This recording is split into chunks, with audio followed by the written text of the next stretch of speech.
Hallo, heute ist der Tag des Einbaus. Die Jungs, die sind schon drin und rüsten gerade die Baustelle ein.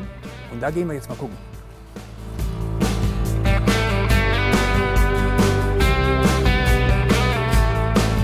Wie ihr seht, wurde schon vorbereitet die Stellwand, die Frischluft unten und die Stellwand deswegen, weil wir hier hinten unser Holzlager haben.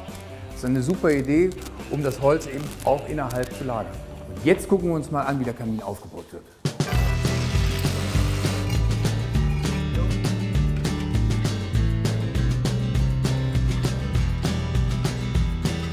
Ja, hier sieht man also, jetzt ist der Anschluss gemacht worden und hier ist jetzt ein Tonrohr als Wanddurchführung und in dem Tonrohr ist nochmal Doppelwandfutter gesetzt und dann eben halt hier im Inneren vom Schornstein angebunden, weil das ja ein einwandiger Schornstein und das ist also ganz speziell, da kann also wirklich die Verrohrung auch arbeiten, ohne dass irgendwo etwas verrutscht nach innen in den Schornstein. Eine ganz spezielle Angelegenheit.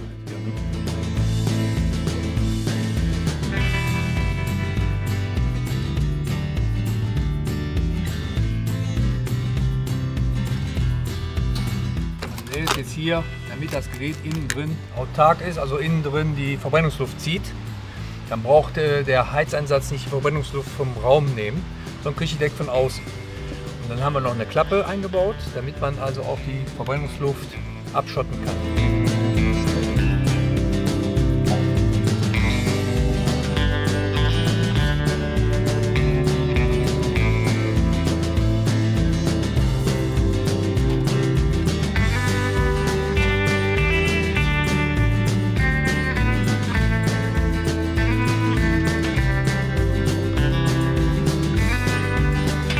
Ein toller Kamin, in wenigen Stunden hier aufgebaut, mit einem wunderbaren Carrara-Marmor verkleidet. Die Heizleistung von dem Einsatz ist abgestimmt auf die Räumlichkeiten. Wir haben Eco Plus und wir haben einen Wirkungsgrad über 78%. Und das Schöne ist, ich kann jetzt individuell das Gerät noch gestalten. Ich bin sehr zufrieden, die Jungs haben sehr gut gearbeitet.